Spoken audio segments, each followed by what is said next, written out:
So I had a few requests for another tank tier list, this time for Germany.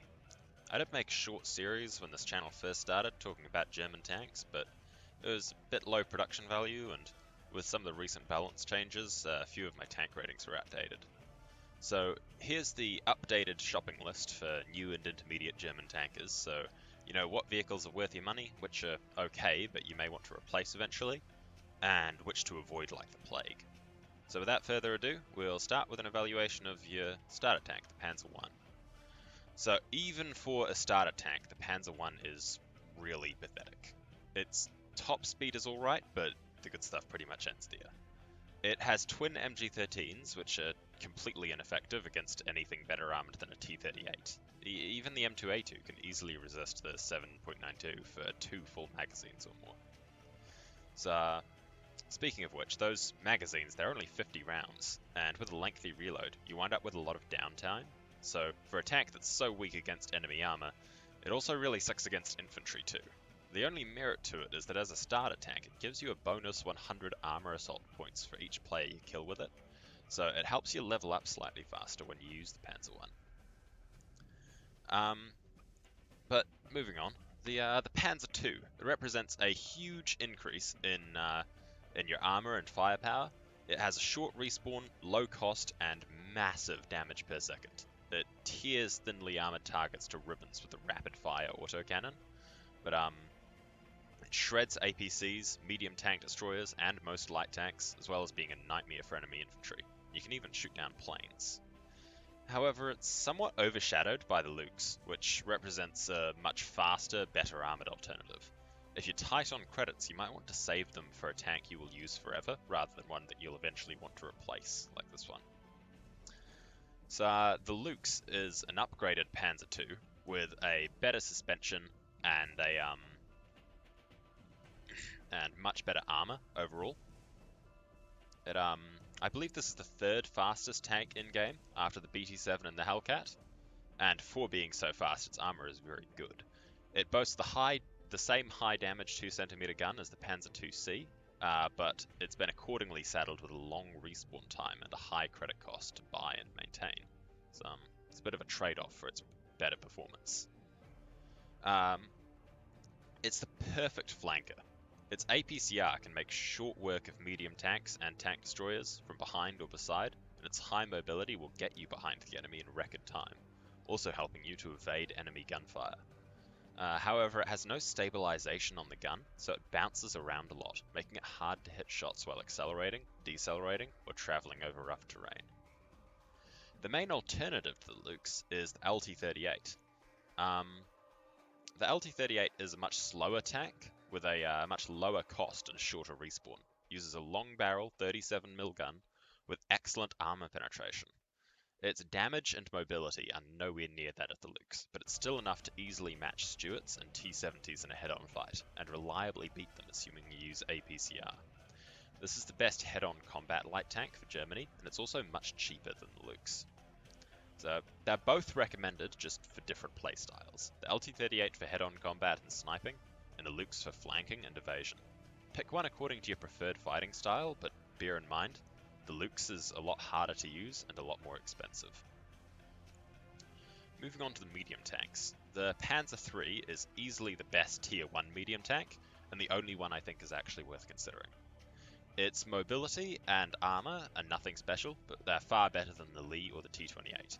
And its 5cm gun has good penetration, moderate damage, and very fast reload, allowing you to rapidly dump AP into enemy tanks, target components, disable their systems, or you can mop up enemy infantry with rapid-fire HE shells.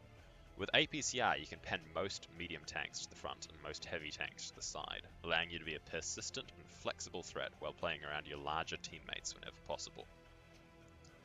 The Panzer IV is one of the most popular German tanks, with good top speed, decent armor all around, and the best gun of all tier 2 medium tanks.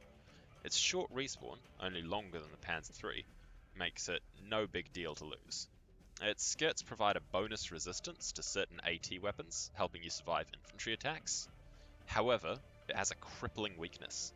Its front turret armor is very thin, and any competent enemy medium tanker can destroy your gun breach in just 1 or 2 shots. you're at a painful disadvantage when fighting enemy armor, making this essentially an anti-infantry tank rather than a long-range dueling tank for medium tank duels or larger. Which brings me to one of my favourite tanks in-game, the Panther. So the Panther is the fastest medium tank by a fair margin, and it's also the best armoured, and has the best gun performance against well-armoured targets. Its ultra-high velocity 75mm gun can penetrate Pershings and IS-2s from the front. In fact, I'm pretty sure I have a video on this channel of me taking down a Pershing in a head-on fight down a street by focusing his gun breach using the Panther. Despite having the frontal armor and gun of a tier 1 heavy tank, the Panther's health is relatively modest, on par with the T-3485 and very slightly less than the EZ-8. And its side armor is relatively thin compared to its excellent front. This makes you vulnerable to flanking enemies and to infantry AT Rambos, so use your superior range and speed to avoid close quarters battles, and turn your sloped frontal armor to face the enemy, and this is the most powerful medium tank in H&G. Its cost and respawn is identical to the T-3485 and the EZ-8, but in my opinion, the Panther is the strongest of the three, especially against enemy armor.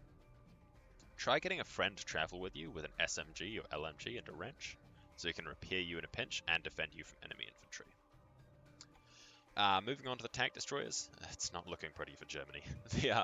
The Hetzer was recently nerfed by about 40% of its health, and while it used to be able to kill tier 3 medium tanks as long as it got the first shot in, it's now extremely reliant on stealth to avoid getting easily killed because it's very low health now. It's extremely cheap. Its long barrel 75mm gun is identical to that of the Panzer IV, which is to say, pretty damn good. And it has thick, sloped frontal armor that is effective protection from light tanks, but you're still vulnerable to a head-on battle with an EZ-8 or a T-3485. And again, your low health makes you easily killed by them. It's small and easily concealed in shadows, but it's painfully slow, making it take some time to get into those concealed positions. Its most important features are its extremely short respawn time, tied for the shortest in the game with starter tanks, and its roof machine gun, which can be fired in a 360-degree arc from inside the tank by a second crew member, or by switching seats. The gun is accurate, fast-turning, and has a big magazine, making the Hetzer an absolute nightmare for AT infantry to attack. Moving on. Some say that he used to be able to defeat Pershings in a head-on fight. Some say that when the developers were coding Armour 2.0, they missed a 0 on the end of his health pool and were too embarrassed to go back and fix their mistake. All we know is, he's called the Stug. And he's D tier. This tank used to be insane, but ever since Armour 2.0, it's practically made from wet toilet paper. Even after the Hellcat nerf, the M18 still easily beats the Stug in a head-on fight, while also having 3 times the speed, a turret, and a better roof machine gun. The Stug is essentially a Panzer IV, except with no turret traverse, reduced speed, and a worse MG setup, and half the health. It gets easily gun breached from every direction, has the worst anti-armor performance of any tier 2 tank destroyer, and is barely faster than the Hetzer, which has the same gun, roughly the same survivability, but a better MG, less cost, and a faster respawn. I'm gonna be honest, the Stug is one of the worst purchases you can make in H&G nowadays, and I really hope it gets like either a health buff or some sort of reduction in its cost or respawn, because it's hard to overstate how badly this thing compares to any other tank in the game. Whereas every other tier 2 tank destroyer uses the gun from the tier 3 medium, this one only gets the gun from the tier 2 medium of its faction, yet it has the same cost and respawn as the others. It compares unfavorably to basically everything. But, in other news, the Tiger exists. I imagine a lot of people probably buy this just because of its fame, and I get that. In the iconic historical setting of World War II, the Tiger is a landmark of World War II imagery. In-game, it features surprisingly good speed and agility, 10 centimeters of frontal armor, and an 88mm gun with the rear benefit of double zoom optics. It holds up pretty well against other heavy tanks, evenly matching the Jumbo and outmatching the KV, and mediums will struggle against it even when catching it from behind.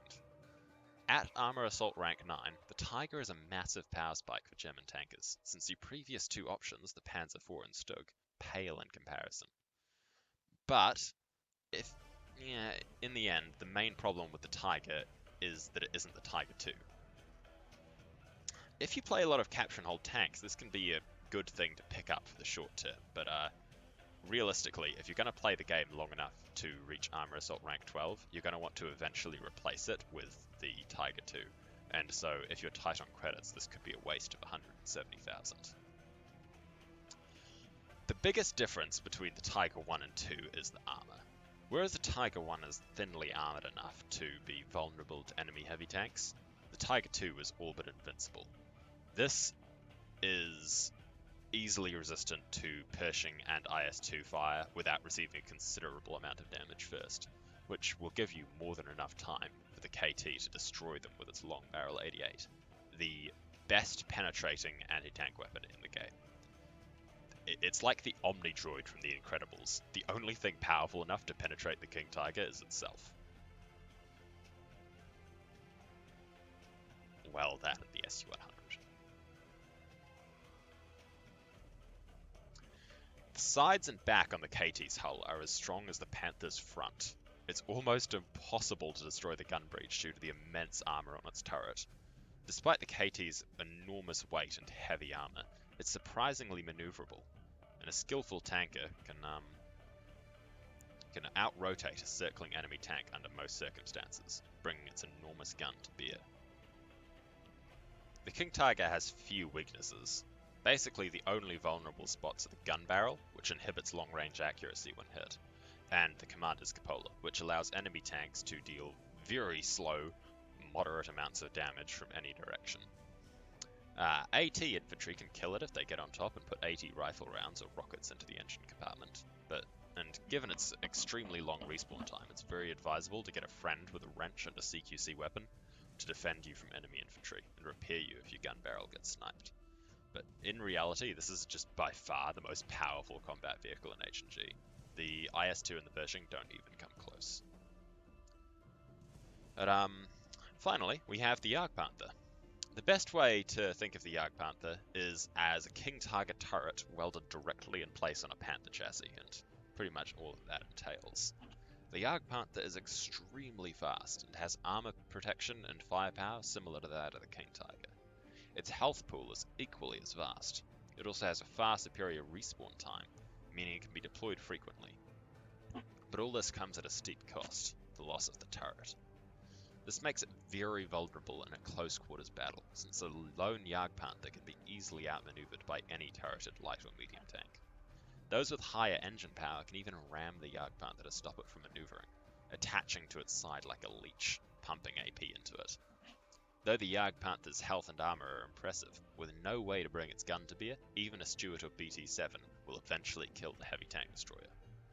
One of the earliest videos on this channel is a fight between me and a hellcat and an enemy Jagdpanther, who was never able to land a single shot on me. As a result, I highly recommend the Jagdpanther when playing with reliable friends, who can defend you from circling enemies. The mighty Jagdpanther takes a long time to go down, more than enough for your teammates to destroy a smaller tank that's circling behind you. But solo, you are painfully vulnerable. So, well, my friends, that concludes my tier list for German armor and heroes and generals. I hope you all enjoyed the video. If you did, be sure to leave a like. Let me know what videos you guys might be keen to see in the future, and be sure to subscribe so you can watch them when they come out. Thank you so much for watching, ladies and gentlemen. Good night.